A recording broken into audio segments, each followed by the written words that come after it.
as you all know, we are hosting Professor Cristina Dondi.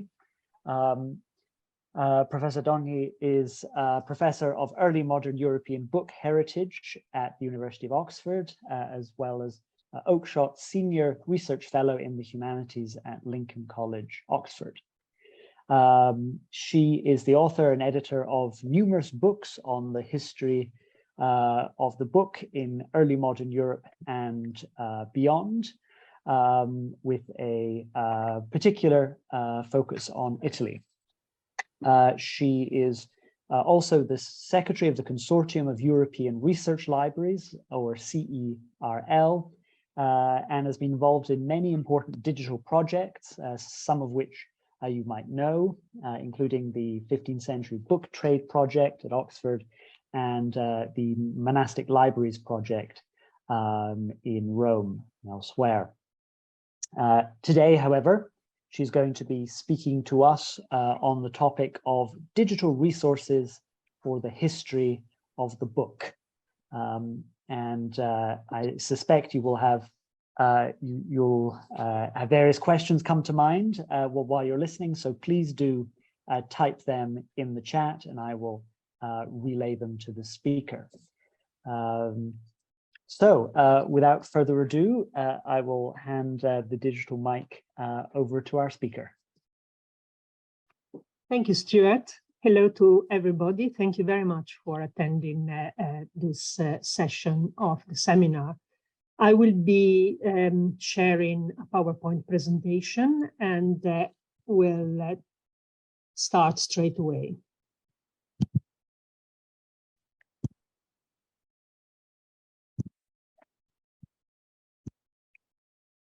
Do you see the screen?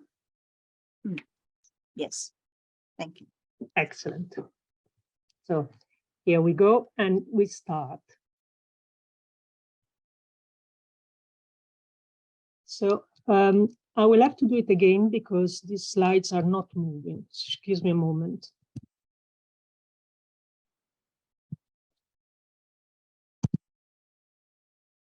Start again. Can you see the screen? Yes, yes. Great. Here we are. So as you all very well know, printing with woodblock started in China around the 9th century, and printing with metal movable type was developed and introduced in Korea in the 13th century. What I will be focusing instead today is the introduction of printing with movable type in Europe, and how the impact that had on the evolving of society, in European society, transitioning from the medieval to early modern period, and the digital resources that we have developed in the last 50 years to work on this material as primary sources, as historical evidence. So printing was developed in Europe, as I said, around 1450, and the books printed between 1450 and 1500 are known as incunabula. Around 28,000 editions survive today in multiple copies, for a total of 500,000 copies preserved in 4,000 public libraries around the world. You can see here that there is strong concentration in Europe and North America, and then in less quantities around the world.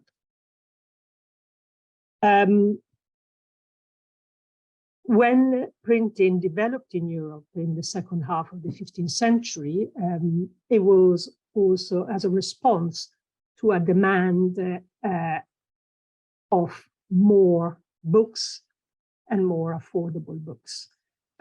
This is an image of an exhibition I will mention more about that I organized in Venice at the end of my project in 2018 and 19.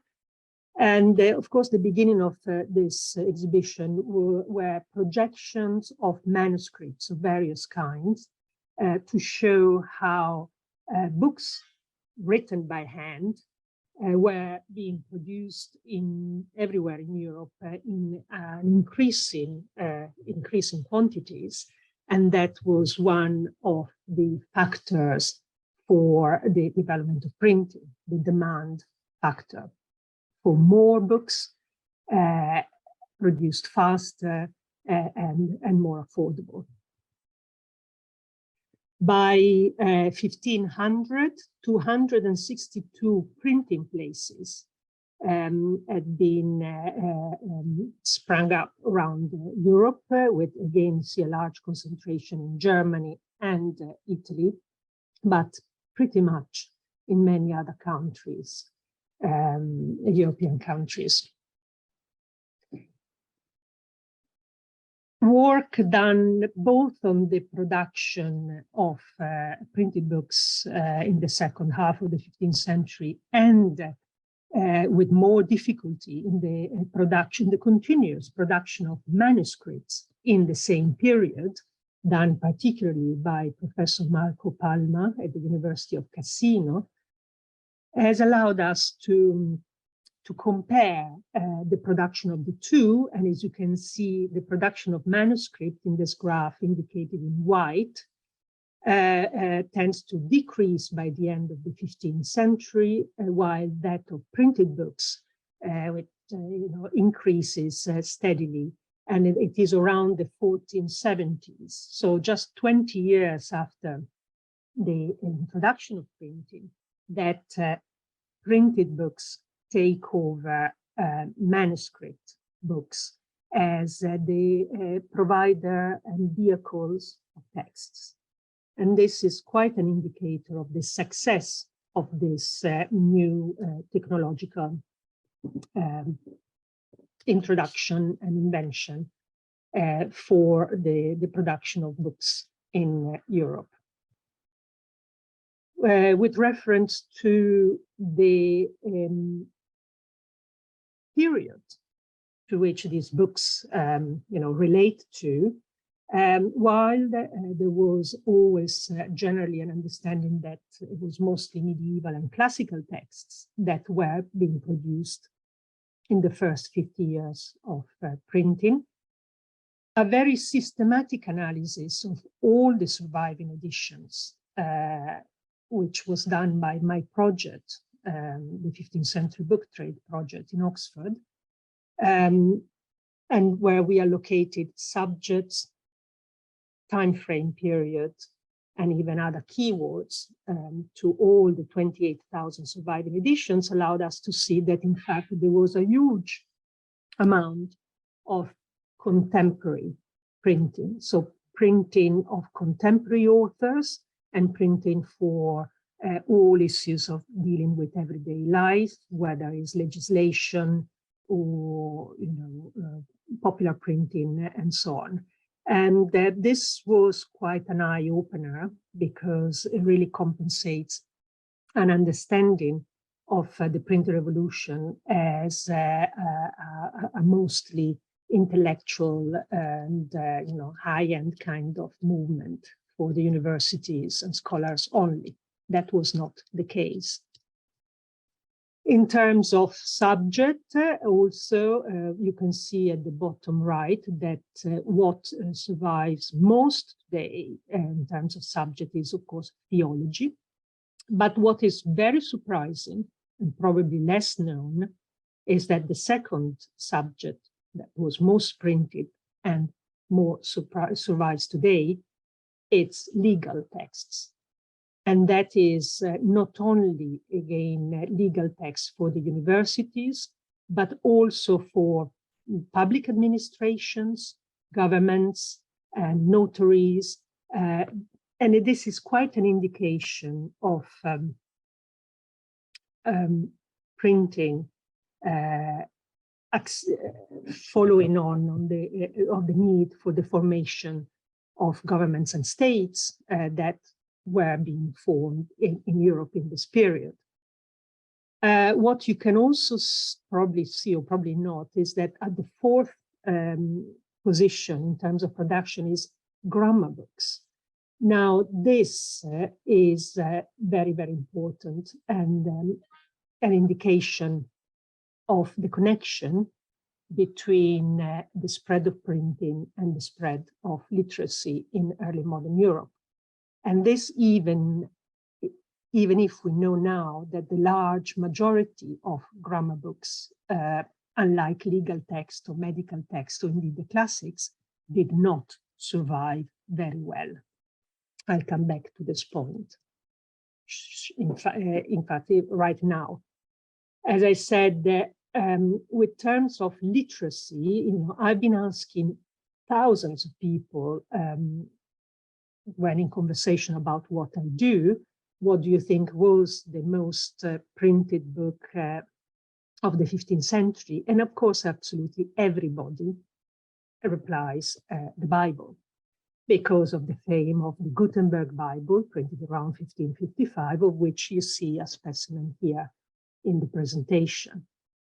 But even before printing the Bible, Gutenberg printed grammar books.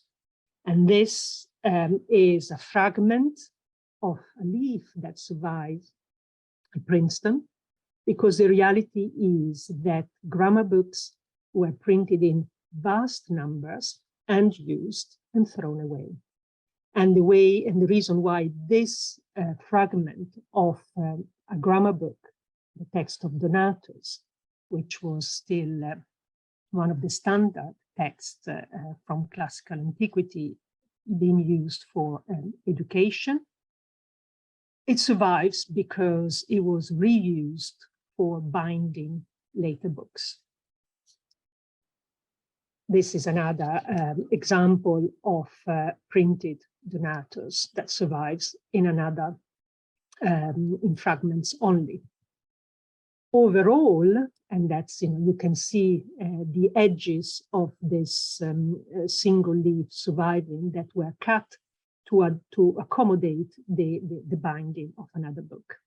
So even with this understanding that most of grammar books have been destroyed, we still have fragments of them of over 500 editions that survive of this single grammar of Donatus. And this is an indication of the fact that literacy and printing for literacy, it was a demand, and it was a very important part of the early period of printing.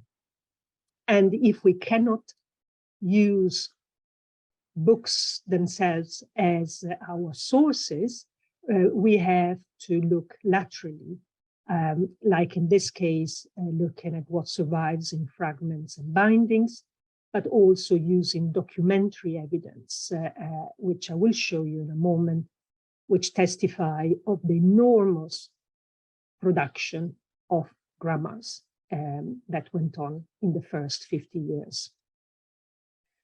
With reference to the Bible, it's also been interesting and to notice that while there's been a common perception, and also it's been written very commonly, that basically Martin Luther democratized knowledge in Europe with the production of his Bible in Germany in the first half of the 16th century. The reality is Bibles in vernacular languages were produced in basically over 50 years before Luther in many European languages in thousands of copies. So the Bible in German was actually produced printed in 1566, in the 70s, in the 80s, in the 90s, and each of these editions was printed in between 500 and 1,000 copies. And so this is the case of a Bible in Italian, again, from 70s, 80s, 90s. So thousands of copies of Bibles in the vernacular. And I can add that Bibles were printed in Czech, they were printed in Catalan, They were printed in French and as well as Hebrew, of course. And so there were thousands of circulating Bibles, and that has to be acknowledged. And in fact, I have assigned a PhD to a student who is looking at all the surviving copies of the Bible in Italian to understand who were the early users, the early readers. Were they men, women, religious, or lay? What kind of literacy level and professions? And that she's accessing that, looking at marginal annotations and the way they were finished and the notes left on these copies. In terms of languages, as you can imagine, Latin was the most printed language because it was a common language of Europe, both for higher education and for the church. And then you can see then the production in German, in Italian, French, Dutch, etc., etc. Venice, despite the printing was first developed and experimented in Germany, in Mainz, in the following 10 years, German printers disseminated around Europe and went to Italy as well as France and eventually also Spain and other areas. In Italy then, although the first printing place was Subiaco outside Rome, by 1470, German and French printers then had settled in Venice. And here, this new enterprise developed to become the largest production and distribution center of Europe. This is a map of Venice dated to 1500, where you can see the Grand Canal as zigzagging at its center. And we have highlighted all the neighborhoods of Venice, which we know from documentary evidence they had printers activities in them. And so over 200 printing shops were active in Venice by 1500. Some of these were small operations, which started and then finished.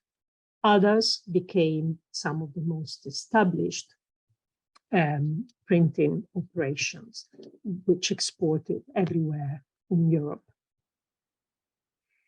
There was a very large amount of mobility in the printing profession in general, and this is perfectly exemplified by the different nationalities of the people who went to Venice to experiment this new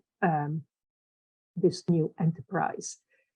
This image shows how people came from a lot from northern Italy, especially also the north west, the area around Milan, and then from various parts of Europe. They all went to Venice to try on this new profession.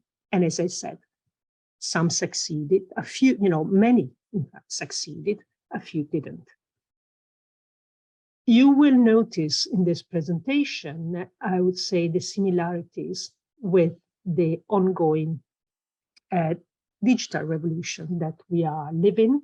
This is a similarity that has been pointed out also by journalists, by media scholars, but the evidence that comes from the data we worked on actually makes these similarities much stronger than what has been read in books written, even just 50 years ago, not based on the evidence. As I mentioned, the results of the 5 years of research and more that we conducted in Oxford was presented to the general public in this exhibition, Printing Revolution, which was held in Venice, in St. Mark's Square, the Correr Museum. And this was our big banner. This exhibition included something like 16 videos that we prepared explaining the fundamentals of the success of printing revolution in Europe. And for that, we used 147 digital editions from over 30 libraries.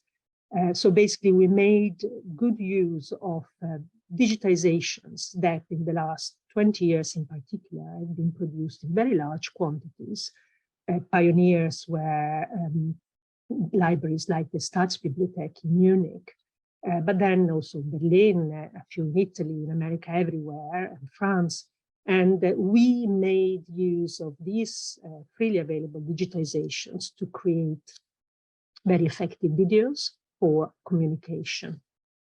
All of this material and these videos you can watch if you're interested in learning more about the printing revolution in Europe in this website, printingrevolution.eu, where I moved all the digital content of our exhibitions and is now available. And every time with our research, we create, new research. We also create a communication and output, and which it is uploaded on this website. I will move now on an introduction of the digital resources that have been created, again, during the last 20, 30 years to work on 15th century printed books. Because it is a very discrete body of material, though substantially large, as we said, 500,000 copies, and research has been conducted from the beginning of the 20th century in terms of identifying, analyzing these editions and the typography, etc. We are today in a very advanced situation in terms of then asking very complex historical questions on this material, because the work has been done systematically and because we have advanced digital resources. So as you can see, if we are working on incunabula that you see at the center, information about bibliographic information about the books is now contained in the incunabula short title catalog. This is a census of all the 28,000 plus editions, which basically list author, title, imprint information, various bibliographical references, and a list of where the surviving copies of each edition are in the world. This is a database that is curated by the British Library in London, but with data provided from all over the world. If instead, we want to look at typography specifically, that work is done by the Gesamtkatalog, the Wiegendrucke, at the Berlin Staatsbibliothek. This is a work that was started at the beginning of the 19th century, and basically for each edition identifies the type, and then it gives all the physical description, the number of leaves per page, if there are initials, if it's printed in black or black and red, if there are illustrations, and then again a list of surviving copies, which might or might not match that of the British Library. Criteria are slightly different, and so it's always good to look at the two databases together. They are linked, so there is a perfect linkage from one to the other. If then we are instead want to work on the textual content of Incunabula, then there is TextInc. TextInc contains the corpus of text printed in the 15th century. This is something my project created, but very much on a core of textual description for each edition that had started on a project, a catalog in Incunabula of the Bodleian Library, which I also was part of this team, and it was published in 6 volumes in 2006. So the reason is that Incunabula, like medieval manuscripts before them, do not only contain one text by one author, they contain multiple texts by multiple authors or anonymous, and also contain what we call paratexts, paratextual elements, which are dedication letters, indexes, verses of dedication. All of this paratextual element is of fundamental importance to understand the social context in the production of every edition. And I'm afraid to say that a lot more work needs to be done in this department still. We have done this systematical analysis of context and people involved just for 8,300 of the 28,000 editions. So you can just see so much work still needs to be done for this, which is quite surprising, I have to say, in the 21st century. But the digital resource prepared to host this material, to make it available and searchable in an interconnected way, it's now in place. Then, of course, there is the core of my activity, the history of each copy. For that, in 2009, I had created material evidence in Incunabula. It is, you will see more in this presentation. It's basically, in this database, we capture the history of each copy, of each book, from the moment it was printed to the moment it entered the collection where it is now. And we track from, and I'll show you how. Then, of course, printed books have illustration. And for that, we created the 15th century illustration. Is a tool where we want to capture the use and reuse of illustrations, which was inserted in printed books in the form of woodblocks in majority. And these woodblocks, of course, could be copied, but also exchanged.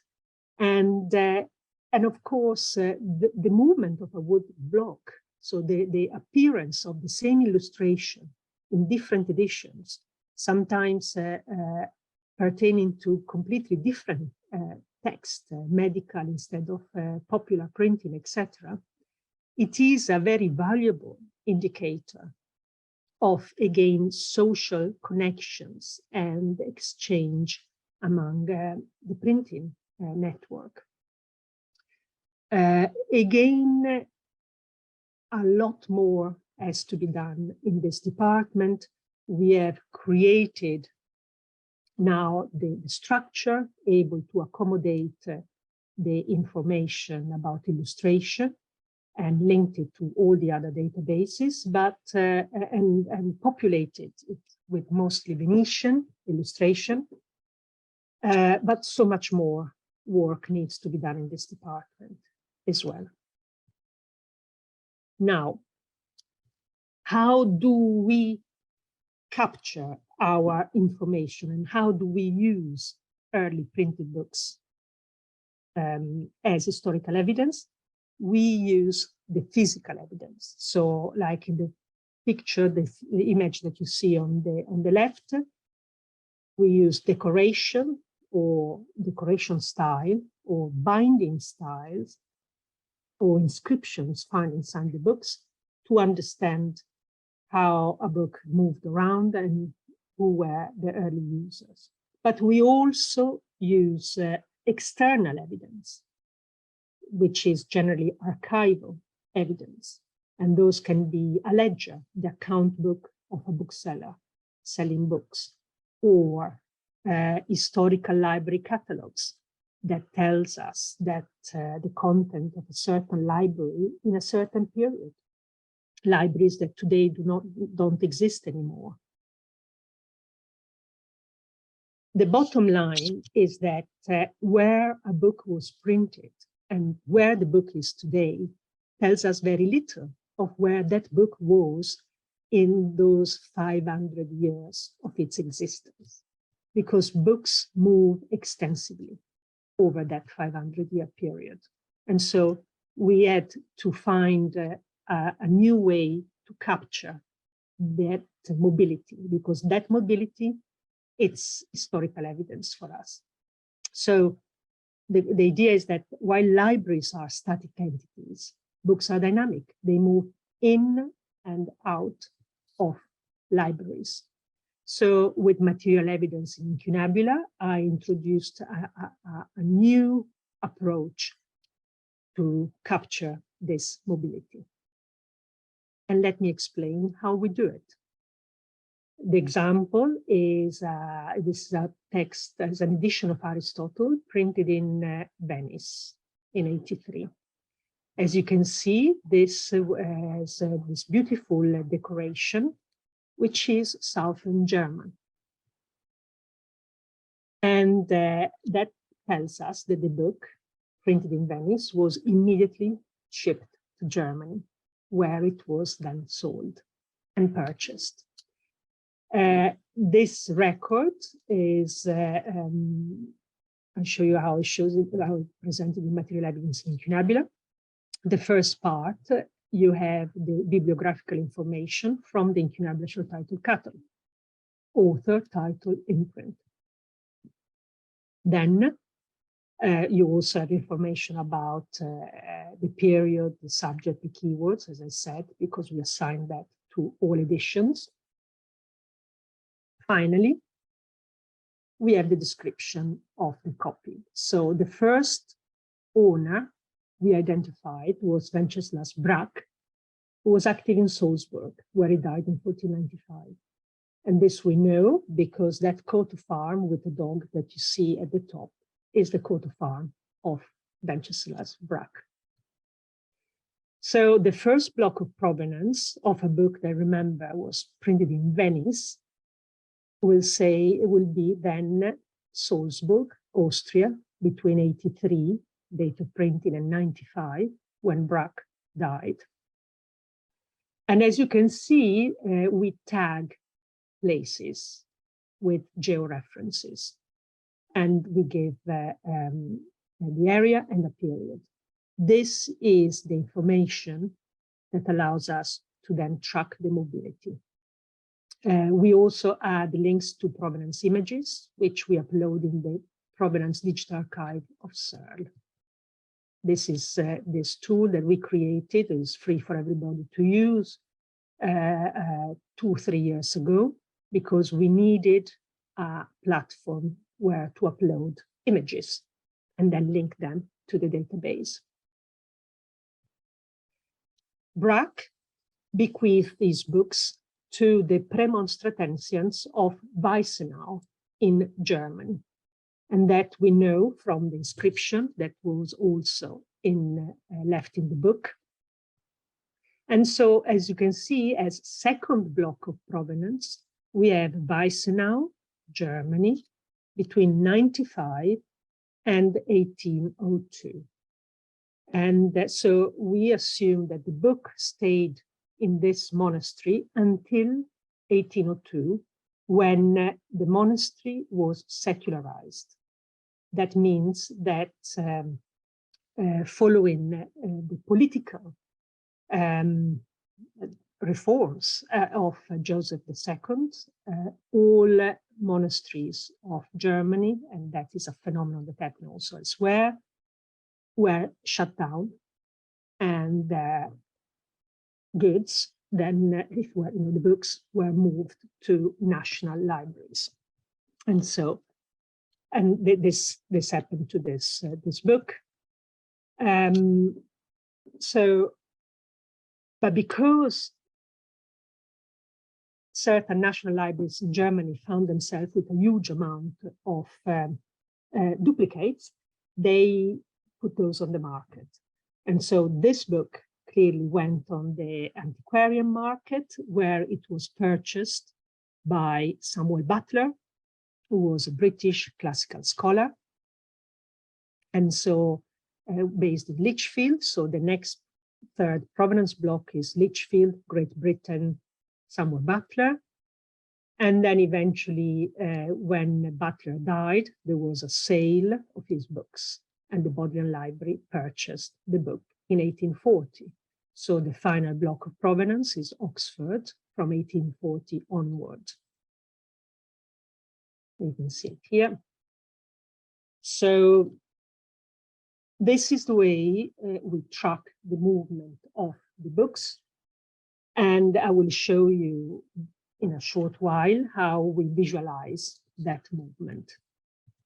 Here, just to show you how is another case. This is a medical edition, Hortus Sanitatis, printed in Strasbourg, and is one of the less frequent occasions in which a book printed in Germany was then imported into Italy, and that we know because there are these very heavy annotations in an Italian hand, which tells us that, the direction of the export of this book. And this is to show how valuable marginal annotations in these early books are, because are telling us how they were distributed, where sometimes, we don't know the name of this owner, who was clearly somebody trained in the medical profession, but from the handwriting, so from paleography, we can tell these were printed, these were annotated in Italy. And so in a case like I just shown, we can say that the book between 1497 and let's say 1600 was in Italy. And we call it anonymous user, but we still capture this valuable information and convert that into historical evidence. So MEI, it is a database that is supported by a number of satellite databases. One provides information about the name of the libraries, holding institutions, and we share that with the incunabula short title catalogue of the British Library. Then one provides georeferences. So every time we identified a location of a user, easily access this other satellite database for tagging. ISTC, as we said, provides the bibliographical identification. And then, very important, we have an authority files for the former owners, which is owners of incunabula. Let me show you briefly how it works. You've seen the entry for Weissenau Premonstratensians. The entry has information about the formation and the dispersal of the library. There are variant names linked to other identifiers, databases of various sorts. We also have this information about the activity, starting, ending, the type of institution, and again with geonames. And then, of course, we link to it all the copies in that survive today that were owned by this institution. You see the link to MEI 48 hits. By clicking that, you are sent back to MEI, where you have a list of the editions, but also in the facets of the database, which are on the right-hand side, we have facets by holding institution.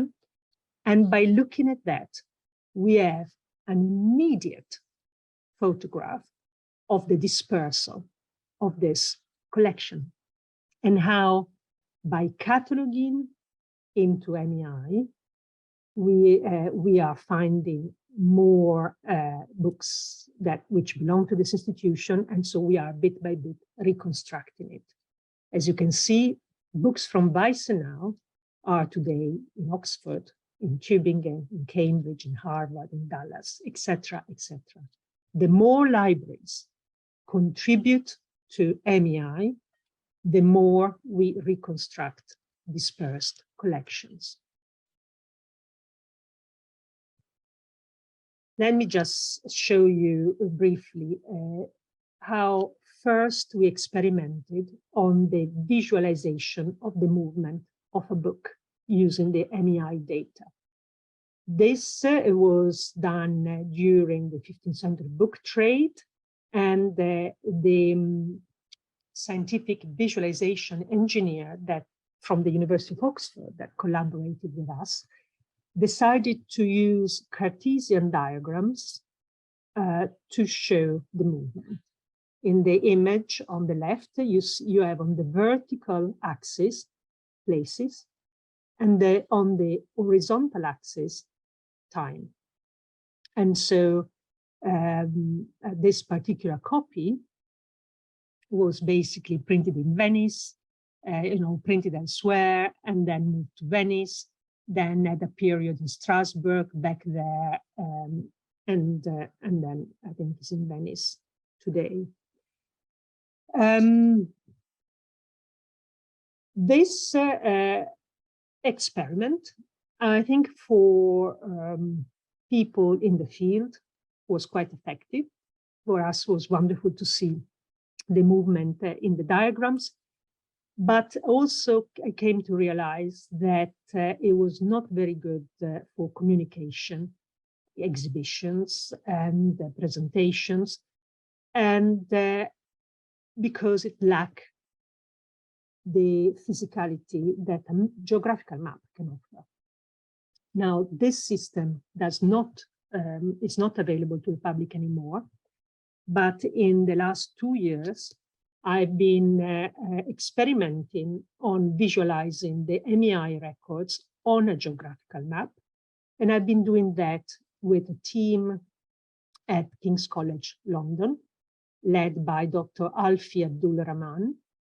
And then Yuwen Singh is a PhD student who is working on what we call the book tracker.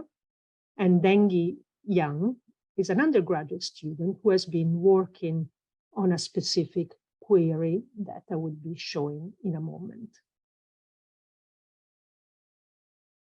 The query has to do with with books that are in our libraries today, which come from secularized monasteries. I told you how the case of Weissenau, that is typical of thousands and thousands of books today in our libraries, because between the 16th century and the 19th and the 20th century, secularizations happen in Europe in different places at different time. And every time these monasteries were shut down and the books moved either to national libraries or sold or destroyed, there was this massive movement that had really a major impact on the formation of our mostly European, but also American libraries, and also probably Asian libraries, because all these books went on the market at different times and then were purchased and can be found anywhere in the globe today. So I wanted to try to quantify this phenomenon to be able to better communicate how important it is to understand the content of our libraries and the special collections of our libraries today. This is a book that will come out next month, and it was the proceeding of a conference we held in Oxford 10 years ago. It took us a while to bring this big book to publication, but we are very satisfied with the result. For the experiment of visualization, I've chosen, I looked at the index of provenance of 5 major collections, and of course selected and put in a spreadsheet all the books which were coming from monasteries in Europe, from Cambridge University Library, Harvard, London, the British Library, Munich, and Oxford. This is what Dondi produced.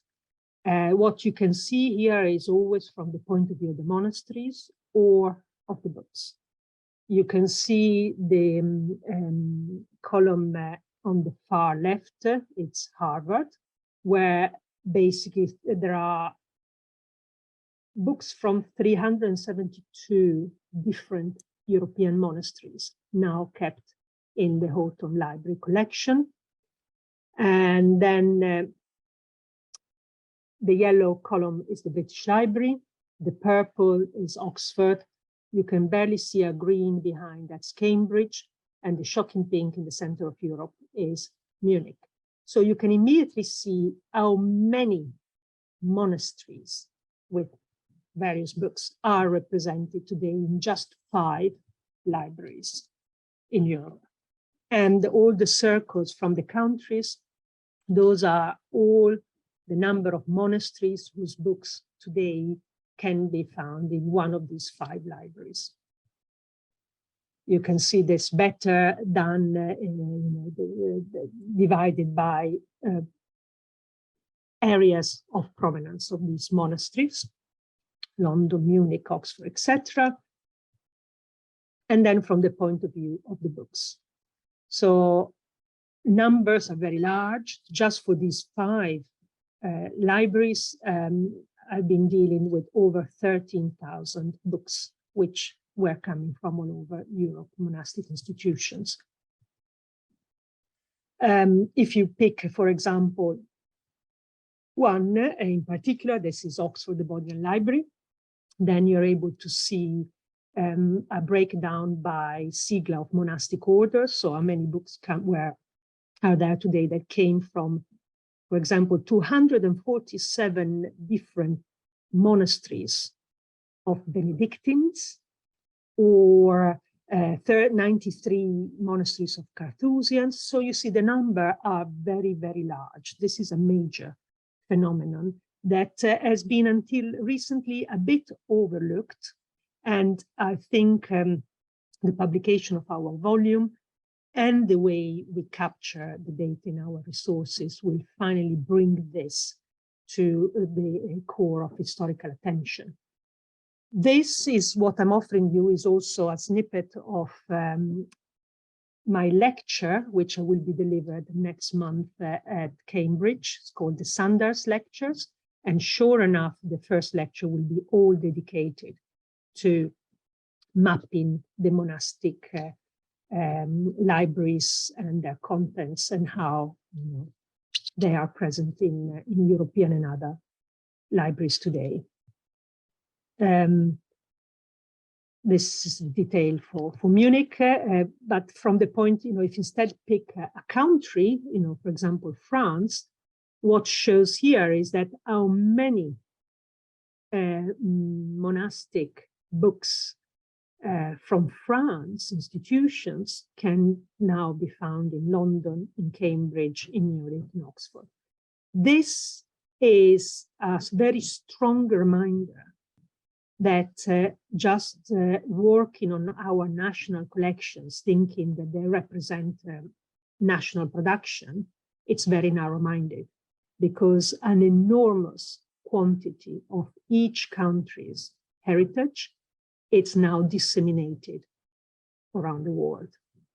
And this is why we need to work collaboratively to reconstruct the heritage, what is maintained in certain countries and what is spread around the world.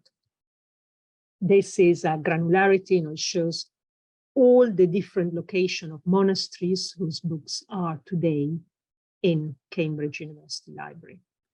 If you want to hear more, you will be able to join the Sanders lectures, which will be transmitted live remotely. The book tracker, instead, is how we are trying to visualize the movement of every book, every record that is in NEI today. This is much more complex, of course, and we are still working on it. They've been experimenting with heat map about the movement. I think what is most clearly is the maps that you see at the center, where number 1, 2, 3, 4, 5, 6, 7 are the number that corresponds to the different provenance blocks that we have identified in describing a book. And so here you have a case that moves from Italy to the UK, various owners in the UK, and then ends up in the US.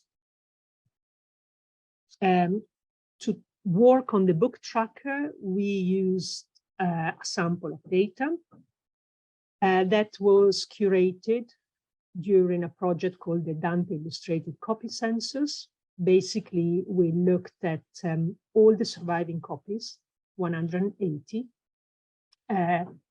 of the first edition of Dante Divine Comedy, printed in Florence. This is a very special edition because it contains illustration that you see here in the image, designed by Botticelli. And we looked at all the copies in the world, from Japan to Brazil, with, of course, a large concentration in Europe and North America.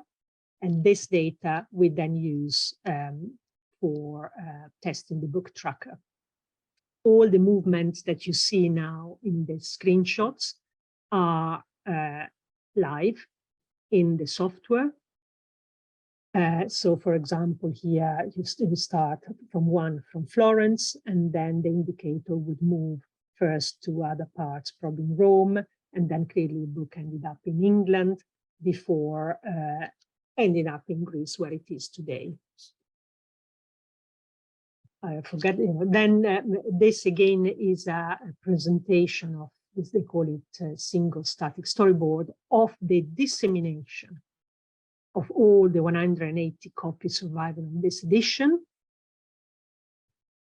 But each of this is live, so by clicking the software, you can see copy by copy how they all move and went in different places.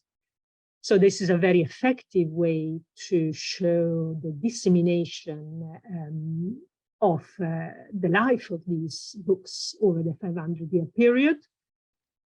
I'm very satisfied with these results. The challenge here is to scale it to the real size of the material evidence incunabula, which to date includes 61,000 copies, which come from 537 libraries in 23 countries, 4 continents.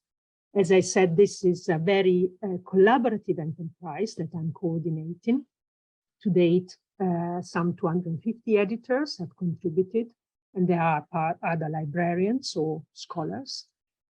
And we have captured, as you see, the entry owners, 25,000 and growing former collections, whether institutional or private, and we are in the process of reconstructing all these thousands of dispersed collections.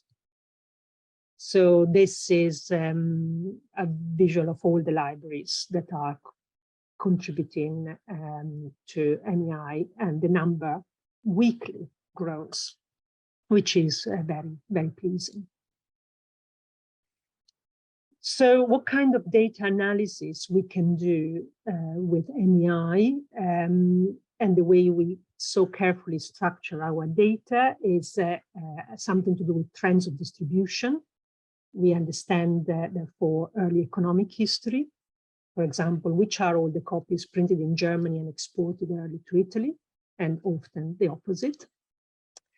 We will look at the reception and use of books, so social history. The case of Dante Illustrated is one in case. We look at the reconstruction of dispersed collections. And I will give you one more example. One I've been working on is the collection of Venice San Giorgio Maggiore. Let me skip this one. And this is about the secularization, sorry.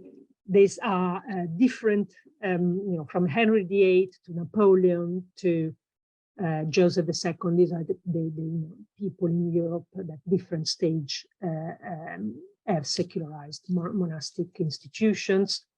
Let me, go. This can go now. How we reconstruct. Here we are.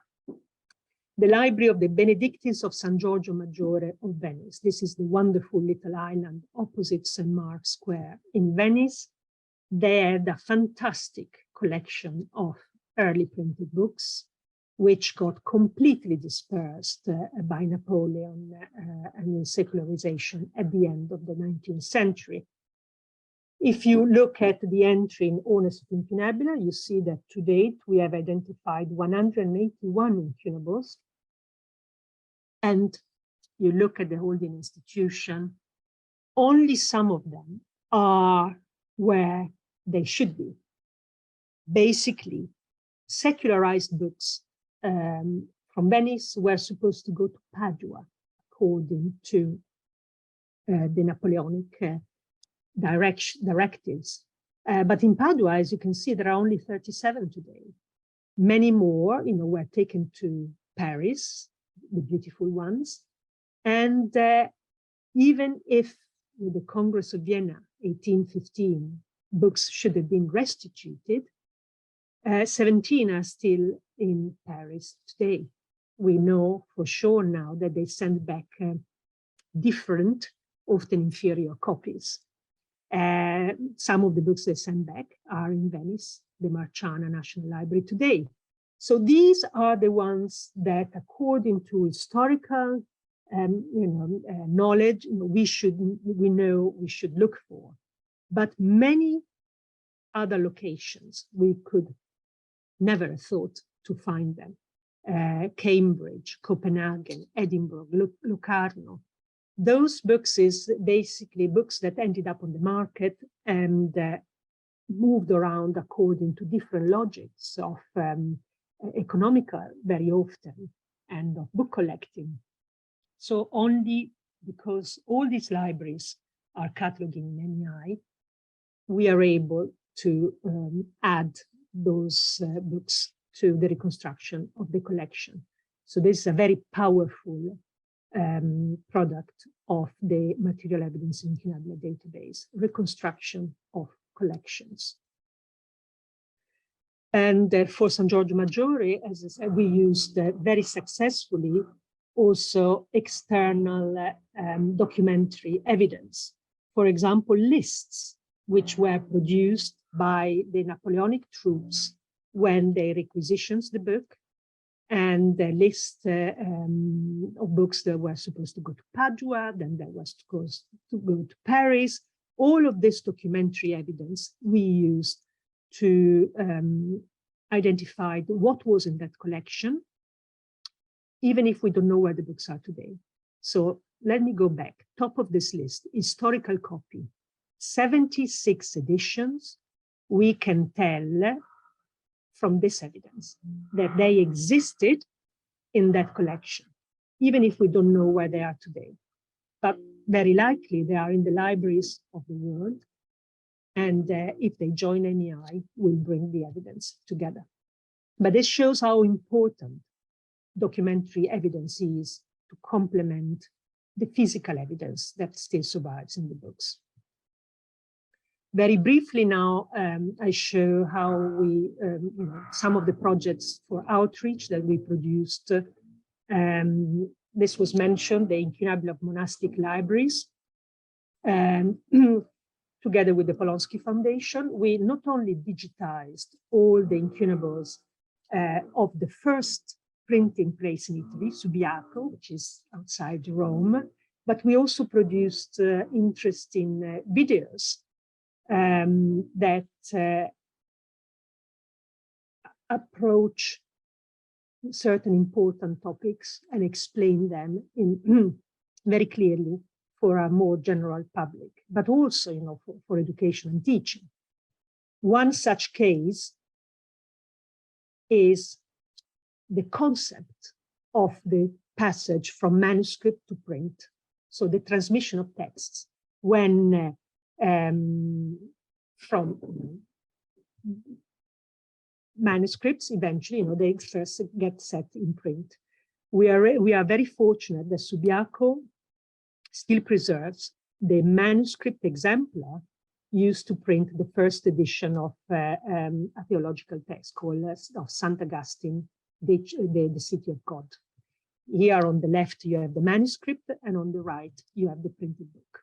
So what we were able to do is to show in a video using graphic design very effectively how we can identify in a manuscript whether it was used by printers as a copy for setting the text.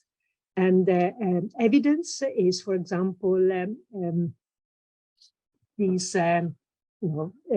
fingerprints, in a sense, that we highlighted with graphics, but because they are in the manuscripts, but they are very difficult to identify, and often curators have been, you know, overlooking this evidence. Another thing that we found and we wanted to highlight here is marking with nails to, you know, select certain part of text in the manuscript, then to be set in metal type. This is a case where we can see on the left there is a correction, and on the right the printed text has the corrected word inserted. In a case like this, on the left in the manuscript, they did again with a nail a certain mark, which means that the N had to become a capital N.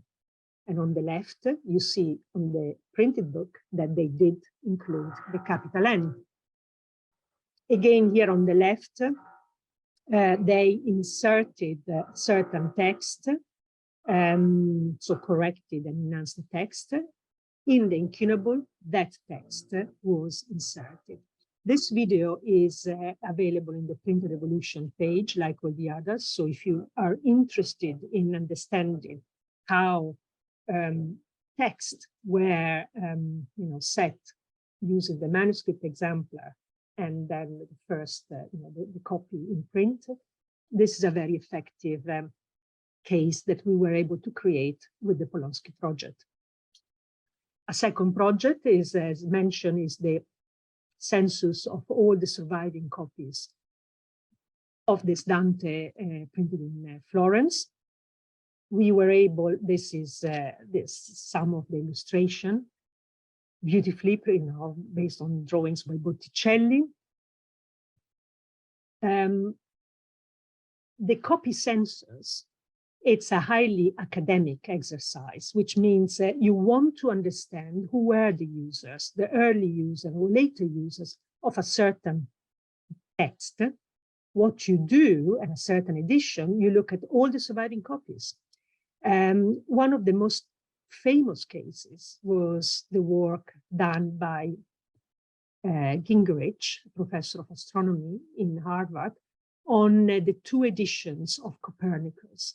He was so fed up that some colleague basically said that they were not very used, didn't have strong impact at the time, that he set for 30 years going around the world looking at 601 copies, and of course understood, wrote a book that was evidence-based and showed instead the enormous impact that Copernicus had immediately on students, colleagues, and all sorts of others.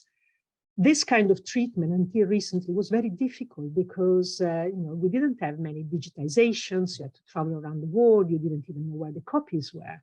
All of this now is much simpler. And so what we have done with Dante, has now been done with another edition of Dante, and we would like to be seen done on basically other editions, other texts, other authors. So far, it's only been done on Shakespeare, on the Bible, on very important texts, but it should be done with all sorts of texts of our textual tradition. The work done with Dante, we did it last year during lockdown, and it was wonderful how so many libraries collaborated, sending images, and which we then identified. And so it was a strong collaborative effort, and the results were rather fantastic. We created a website which has the story of the edition, how the illustration, the users, all of that. Again, you will find in the Printed Revolution website. There are 2 videos. One associates text. We identified the text of the Divine Comedy, which Botticelli interpreted in his drawings. So it's all about text and drawings. And the second is about the readers, who were the readers and how they used the books. And there is fascinating stories. So I suggest you go and explore the videos further. This is now, well, we leave it. Just a word to say that the Printed Revolution exhibition will open in Buenos Aires in December this year. So I will be flying there, and we have added these new outreach projects into the original plan of the Printed Revolution. And this is the way we work from now on. New research and outreach material. I conclude this lecture by saying that our heritage is shared, and it is of fundamental importance that we work together with the digital resources that some institutions have created, but for the benefit of everybody. And I hope there will be further collaboration also with libraries in Asia. Thank you. Thank you so much, Professor Dondi, for that tremendous presentation, evidenced by the fact that I think we peaked at over 50 participants. So lots of people from different parts of the world are very interested in the various projects you've been involved with over the years. I mean, it's tremendously impressive. As usual, we're going to have time. We have some time for questions now. We have about 20 minutes. Those of you that have questions, please feel free to type them in the chat, either publicly or directly to me, and I will relay them to the speaker. I might, however, abuse my position here as chair to ask an opening question, which I guess is comes from the place of well, this is our digital humanities initiative talk series, and I was wondering if you could talk a little bit more about, I guess, sort of the infrastructure and the tools that are used to create these. I mean, not only the databases, but the visualizations and the way all these things connect, and any sort of challenges you faced in the course of doing these various projects. Yes, the Material Evidence Incunabula database is a non-relational database based on JSON, and then uses Elasticsearch for bringing things to for queries. As you, we were able to completely work on the structure of this database thanks to the European Research Council funding of the 15th century book trade. And this allowed the data conversion group of the University of Göttingen, with whom we work, we as CERN, work regularly to do this restructuring. This has been a fantastic opportunity and has allowed to remodel all the other digital resources created by Searle to be based on the same kind of data model. So the incunabula short title catalog that is now hosted and maintained by Searle has been developed in the same manner. And in fact, if you look at an entry in ISTC, you have next the links to MEI. And the same also from the Gesamtkatalog der Bildungsdrucke, you can link straight to MEI. So the circularity of these structures is fundamentally important to, to ease searchability and also build on it.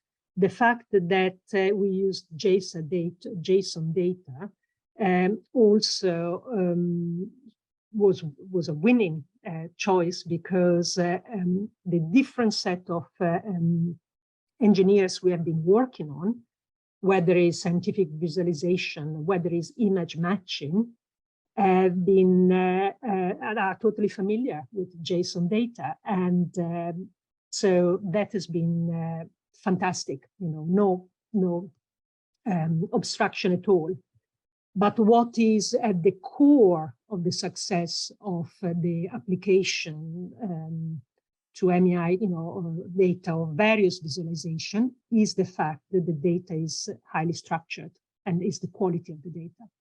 So the fact that all locations, as I said, are georeferenced, and that is very complex data. The bottom line is that it's very rich, very complex, and this data is captured by librarians and scholars who are highly skilled in paleography, in the history of decorations, binding, and so on. Sometimes, though, we also recognize that in libraries around the world, they are not as familiar with paleography, handwriting of 15th century Germany or 16th century Italy. And that is why the network of support which we have in place, they can send us a picture and we identify, and so then they can create the precise records. So that is at the core, precisely recorded data in a data structure that is completely conversant with scientific computer science, basically. Great, and if I could ask a quick follow-up question, we had a great talk a few weeks ago by Dr. Megan Gooch, who I think you might know at Oxford, and she spoke a lot about the sort of structures of collaborations in these large projects that bring together, established scholars, junior scholars, and then sort of engineers, librarians, and technical experts of various sorts. With the rise of digital humanities training among scholars, have you seen the structure of collaborations change over the last 10, 15 years? Or now, my view of the ideal world of digital humanities is that it is a collaboration of top scholars in the humanities with top scientists and in computer science, and being able to communicate very clearly between the two parts is fundamental. And I think that has been one of the strengths of my projects. It's something that I've learned and developed more and more. The more I was talking to computer scientists and engineers, the more I understood if I was not clear what needed to be clarified. But I personally don't think you can have an hybrid that includes the two sides. But the two sides should work very, very, very closely. I don't know whether this fits or not what you heard, in other fields, but you have to know what you're asking for. So you have to know your subject inside out to then explain to the specialist who can help you answer certain questions.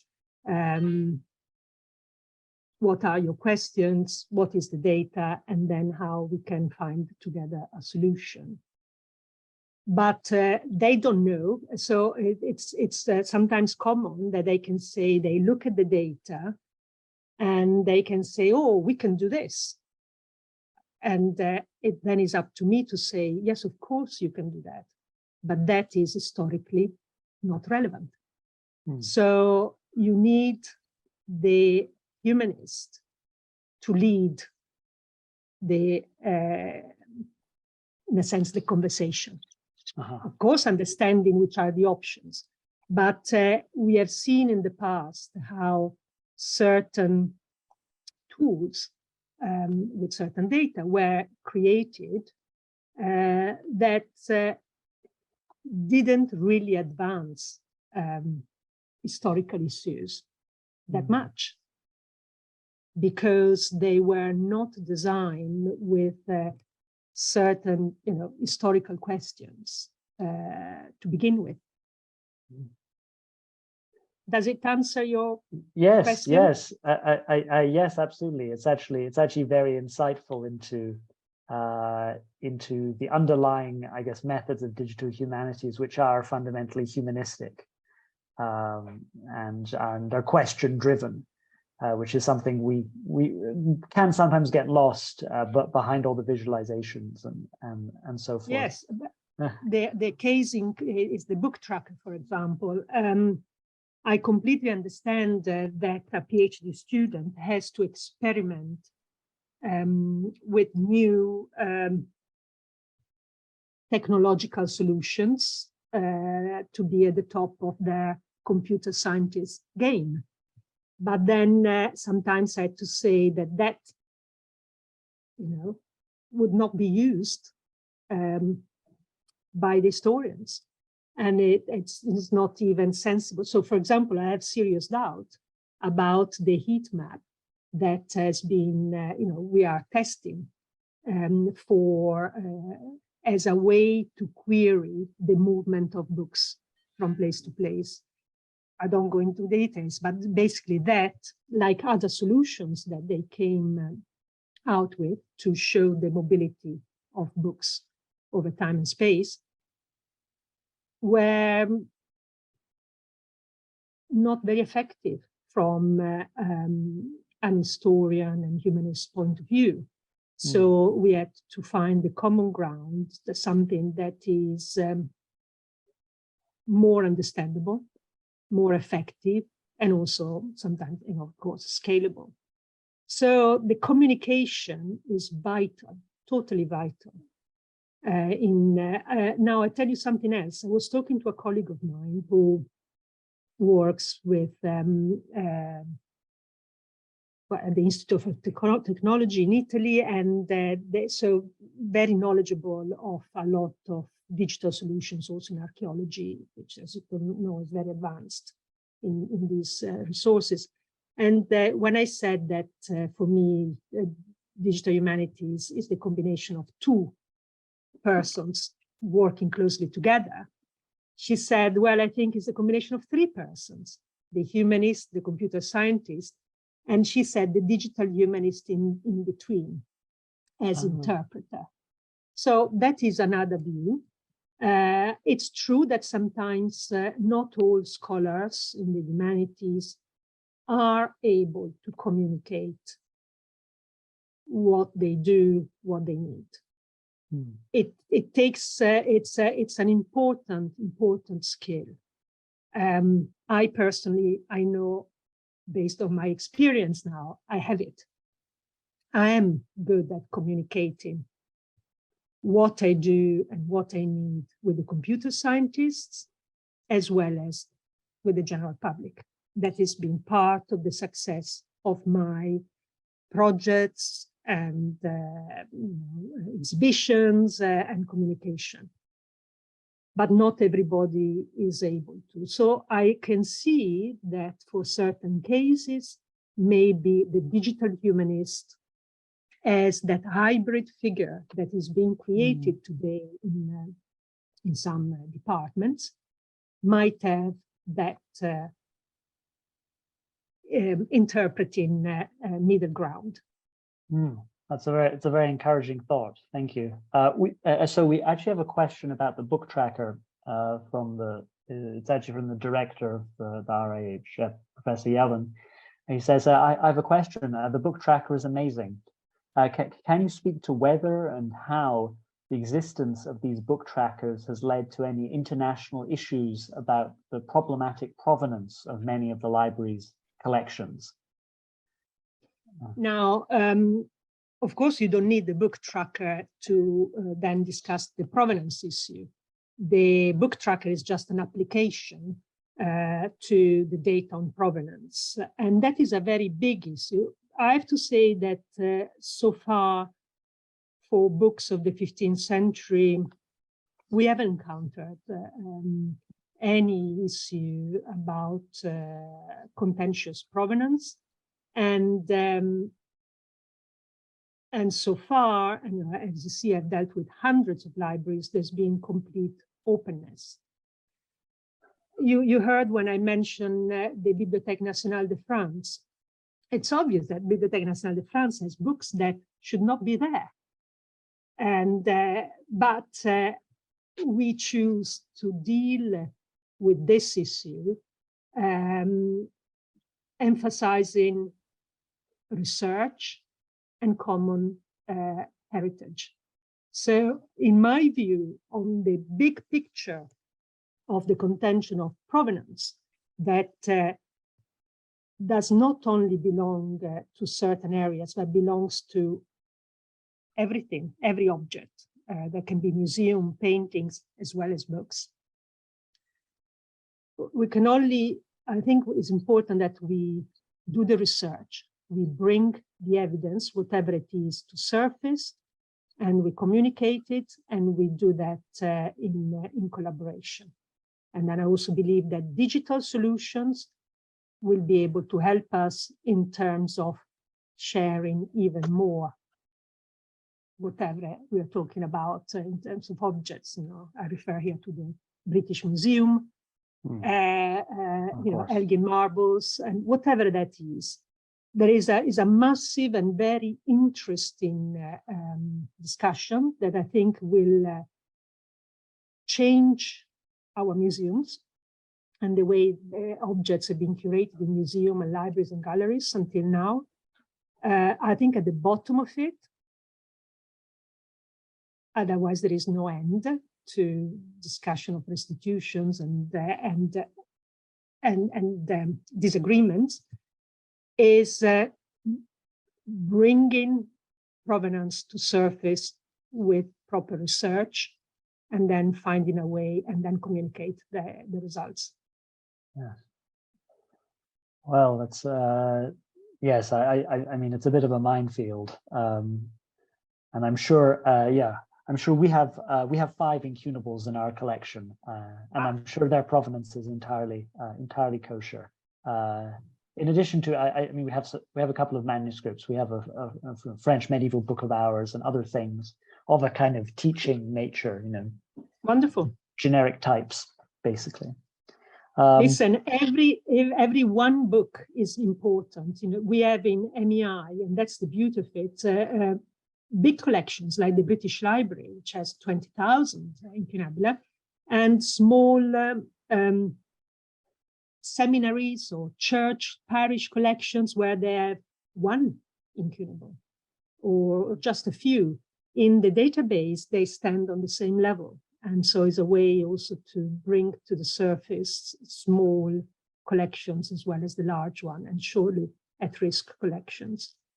And, you know, you could have one book, but the provenance of it could be absolutely essential in illuminating some part of the historical movement of libraries that we are doing. So every little counts, and I would be delighted to include data from your collection in MEI.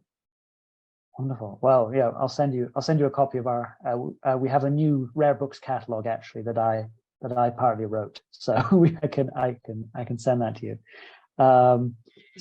So we have a couple of minutes left. I'm wondering, just as a sort of a concluding thought, what do you think I guess are the new exciting frontiers in digital book history? If you were to point to one area that students or maybe sort of younger professionals might want to look into, what would that be? The work that we have done so far on the history of these books, we have done 12%. So there is so much more that needs to be done, so much more that needs to be discovered. And so there is plenty of work to do on the history of the collections and on the content.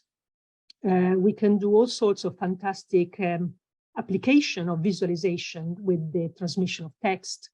I would even imagine we can do something interesting on the networking about the people involved in producing the editions and tracking the mobility of illustration. I mean, all of that, it's perfect for more digitization and more visualizations. But the groundwork has to be done. And that it's the basis. And then we continue building on that fantastic stuff. But we need more groundwork done in libraries and in historical projects. I may just say that all the tools that you have seen, we already now also apply to post-incunabula, of course, because what we do for incunabula obviously can be done for post-incunabula. The challenge, again, is on capturing the evidence. So it very often, as often in this case, is all about the quality of the data. And the quality of the data has to be captured. And we are just scratching the surface.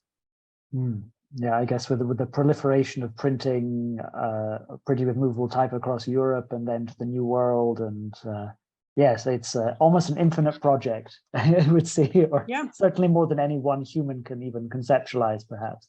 No, it has to be done collaboratively, of course. But you see, what I didn't discuss here much about our results in terms of historical research. What we are now in a position to completely turn around what has been the traditional discourse about the printing revolution in Europe. And this is completely thanks to bottom-up research and this kind of work. You know, the fact that books for education and not university or classical text were absolutely at the core of the printing revolution in Europe has a massive social historical impact that we are now acknowledging. And it was completely overlooked before because they didn't have the data. So we are lucky that these books exist. It's up to us to find always better and better collaboration and way to capture this data, to better understand the impact of the print revolution in Europe and its ramification and its place within a global perspective. Great. Well, that's a very inspiring note to end on. And one that also links, I suppose, nicely to the Chinese context in some sense, because of the role of educational books certainly in the print market in South China. So we're just past 5:30 here, so I think we might be forced to call it a day now, but I'm sure everyone will join me in thanking our speaker, Professor Cristina Dondi, for her tremendous presentation, and I look forward to seeing you all at the next event. Thank you. Thank you very much.